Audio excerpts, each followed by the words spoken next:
Chapitre 52. Première journée de captivité. Revenons à Milady, qu'un regard jeté sur les côtes de France nous a fait perdre de vue un instant. Nous la retrouverons dans la position désespérée où nous l'avons laissée, se creusant un abîme de sombres réflexions, sombre enfer à la porte duquel elle a presque laissé l'espérance, car pour la première fois elle doute. Pour la première fois, elle craint. Dans 2 occasions, sa fortune lui a manqué. Dans 2 occasions, elle s'est vue découverte et trahie. Et dans ces 2 occasions, c'est contre le génie fatal envoyé sans doute par le Seigneur pour la combattre qu'elle a échoué. D'Artagnan l'a vaincue, elle, cette invincible puissance du mal. Il l'a abusée dans son amour, humiliée dans son orgueil, trompé dans son ambition, et maintenant, voilà qu'il la perd dans sa fortune, qu'il l'atteint dans sa liberté, qu'il la menace même dans sa vie. Bien plus, il a levé un coin de son masque, cette égide dont elle se couvre et qui la rend si forte. D'Artagnan a détourné de Buckingham, qu'elle hait, comme elle hait tout ce qu'elle a aimé, la tempête dont le menaçait Richelieu, dans la personne de la reine. D'Artagnan s'est fait passer pour De Wardes, pour lequel elle avait une de ces fantaisies de tigresse, indomptables comme en ont les femmes de ce caractère. D'Artagnan connaît ce terrible secret qu'elle a juré que nul ne connaîtrait sans mourir. Enfin, au moment où elle vient d'obtenir un blanc-seing, à l'aide duquel elle va se venger de son ennemi, le blanc-seing lui est arraché des mains, et c'est D'Artagnan qui la tient prisonnière, et qui va l'envoyer dans quelque immonde Botany Bay, dans quelque Tyburn infâme de l'océan Indien. Car tout cela lui vient de D'Artagnan sans doute. De qui viendraient tant de hontes amassées sur sa tête, sinon de lui? Lui seul a pu transmettre à lord de Winter tous ces affreux secrets qu'il a découverts les uns après les autres par une sorte de fatalité. Il connaît son beau-frère, il lui aura écrit. Que de haine elle distille! Là, immobile, et les yeux ardents et fixes dans son appartement désert, comme les éclats de ses rugissements sourds, qui parfois s'échappent avec sa respiration du fond de sa poitrine, accompagnent bien le bruit de la houle qui monte, gronde, mugit, et vient se briser, comme un désespoir éternel et impuissant contre les rochers sur lesquels est bâti ce château sombre et orgueilleux. Comme, à la lueur des éclairs que sa colère orageuse fait briller dans son esprit, elle conçoit contre madame Bonacieux, contre Buckingham et surtout contre D'Artagnan, de magnifiques projets de vengeance perdus dans les lointains de l'avenir. Oui, mais pour se venger, il faut être libre. Et pour être libre, quand on est prisonnier, il faut percer un mur, desceller des barreaux, trouer un plancher. Toutes entreprises que peut mener à bout un homme patient et fort, mais devant lesquelles doivent échouer les irritations fébriles d'une femme. D'ailleurs, pour faire tout cela, il faut avoir le temps, des mois, des années, et elle a 10 ou 12 jours, à ce que lui a dit lord de Winter, son fraternel et terrible geôlier. Et cependant, si elle était un homme, elle tenterait tout cela, et peut-être réussirait-elle. Pourquoi donc le ciel s'est-il ainsi trompé en mettant cette âme virile dans ce corps frêle et délicat? Aussi, les premiers moments de la captivité ont été terribles. Quelques convulsions de rage qu'elle n'a pu vaincre ont payé sa dette de faiblesse féminine à la nature. Mais, peu à peu, elle a surmonté les éclats de sa folle colère, les frémissements nerveux qui ont agité son corps ont disparu, et maintenant elle s'est repliée sur elle-même comme un serpent fatigué qui se repose. « Allons, allons, j'étais folle de m'emporter ainsi, » dit-elle en plongeant dans la glace qui reflète dans ses yeux son regard brûlant, par lequel elle semble s'interroger elle-même. « Pas de violence, la violence est une preuve de faiblesse. D'abord, je n'ai jamais réussi par ce moyen. Peut-être, si j'usais de ma force contre des femmes, aurais-je chance de les trouver plus faibles encore que moi, et par conséquent de les vaincre. Mais c'est contre des hommes que je lutte, et je ne suis qu'une femme pour eux. Luttons en femme, ma force est dans ma faiblesse. » Alors, comme pour se rendre compte à elle-même des changements qu'elle pouvait imposer à sa physionomie, si expressive et si mobile, elle lui fit prendre à la fois toutes les expressions, depuis celle de la colère qui crispait ses traits, jusqu'à celle du plus doux, du plus affectueux et du plus séduisant sourire. Puis ses cheveux prirent successivement, sous ses mains savantes, les ondulations qu'elle crut pouvoir aider au charme de son visage. Enfin, elle murmura, satisfaite d'elle-même. « Allons, rien n'est perdu, je suis toujours belle. » Il était 8 heures du soir à peu près. Milady aperçut un lit. Elle pensa qu'un repos de quelques heures rafraîchirait non seulement sa tête et ses idées, mais encore son teint. Cependant, avant de se coucher, une meilleure idée lui vint. Elle avait entendu parler de souper. Déjà, elle était depuis 1 heure dans cette chambre, on ne pouvait tarder à lui apporter son repas. La prisonnière ne voulut pas perdre de temps, et elle résolut de faire, dès cette même soirée, quelques tentatives pour sonder le terrain, en étudiant le caractère des gens auxquels sa garde était confiée. Une lumière apparut sous la porte. Cette lumière annonçait le retour de ses geôliers. Milady, qui s'était levée, se rejeta vivement sur son fauteuil, la tête renversée en arrière, ses beaux cheveux dénoués et épars, sa gorge demi-nue sous ses dentelles froissées, une main sur son cœur et l'autre pendante. On ouvrit les verrous, la porte grinça sur ses gonds, des pas retentirent dans la chambre et s'approchèrent. « Posez là cette table !» dit une voix que la prisonnière reconnut pour celle de Felton. L'ordre fut exécuté. « Vous apporterez des flambeaux et ferez relever la sentinelle, » continua Felton. Ce double ordre que donna aux mêmes individus le jeune lieutenant prouva à Milady que ses serviteurs étaient les mêmes hommes que ses gardiens, c'est-à-dire des soldats. Les ordres de Felton étaient, au reste, exécutés avec une silencieuse rapidité qui donnait une bonne idée de l'état florissant dans lequel il maintenait la discipline. Enfin, Felton, qui n'avait pas encore regardé Milady, se retourna vers elle. « Ah ah, dit-il, elle dort, c'est bien.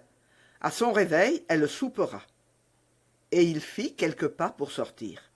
« Mais, mon lieutenant, dit un soldat moins stoïque que son chef et qui s'était approché de Milady, cette femme ne dort pas. »« Comment elle ne dort pas ?» dit Felton. « Que fait-elle donc alors ?»« Elle est évanouie.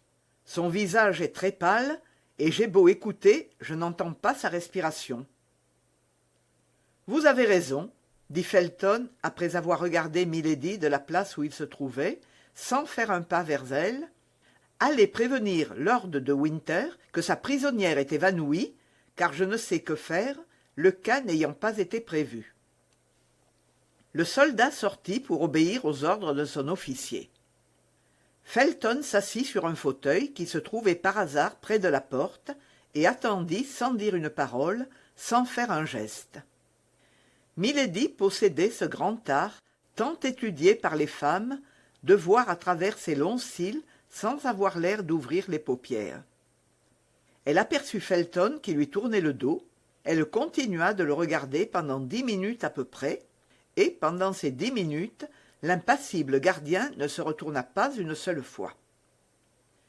Elle songea alors que lord de Winter allait venir et rendre par sa présence une nouvelle force à son geôlier.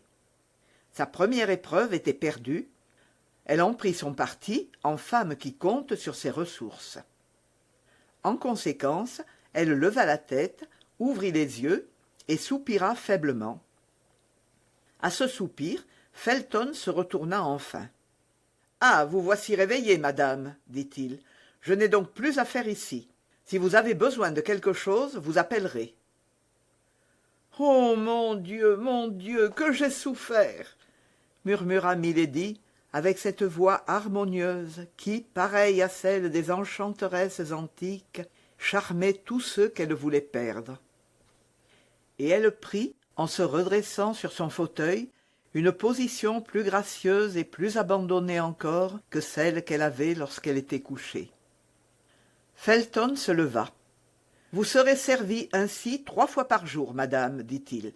Le matin à 9 heures, dans la journée à 1 heure, et le soir à 8 heures. Si cela ne vous convient pas, vous pouvez indiquer vos heures au lieu de celles que je vous propose, et, sur ce point, on se conformera à vos désirs. » « Mais vais-je donc rester toujours seule, dans cette grande et triste chambre ?» demanda Milady. « Une femme des environs a été prévenue, elle sera demain au château et viendra toutes les fois que vous désirerez sa présence. »« Je vous rends grâce, monsieur, » répondit humblement la prisonnière. Felton fit un léger salut et se dirigea vers la porte. Au moment où il allait en franchir le seuil, Lord de Winter parut dans le corridor, suivi du soldat qui était allé lui porter la nouvelle de l'évanouissement de Milady. Il tenait à la main un flacon de sel. « Eh bien, qu'est-ce? Et que se passe-t-il donc ici ?» dit-il d'une voix railleuse en voyant sa prisonnière debout et Felton prêt à sortir. « Cette morte est-elle donc déjà ressuscitée? Pardieu, Felton, mon enfant, tu n'as donc pas vu qu'on te prenait pour un novice et qu'on te jouait le premier acte d'une comédie dont nous aurons sans doute le plaisir de suivre tous les développements ?»« Je l'ai bien pensé, milord, dit Felton. Mais enfin, comme la prisonnière est femme, après tout, j'ai voulu avoir les égards que tout homme bien né doit à une femme, sinon pour elle, du moins pour lui-même. » Milady frissonna par tout son corps. Ces paroles de Felton passaient comme une glace par toutes ses veines. « Ainsi, reprit de Winter en riant, ces beaux cheveux savamment étalés, cette peau blanche et ce langoureux regard ne t'ont pas encore séduit, cœur de pierre ?» « Non, milord, » répondit l'impassible jeune homme, « et croyez-moi bien, il faut plus que des manèges et des coquetteries de femmes pour me corrompre. En ce cas, mon brave lieutenant, laissons Milady chercher autre chose et allons souper. Ah, sois tranquille, elle a l'imagination féconde et le second acte de la comédie ne tardera pas à suivre le premier. » Et à ces mots, Lord de Winter passa son bras sous celui de Felton et l'emmena en riant.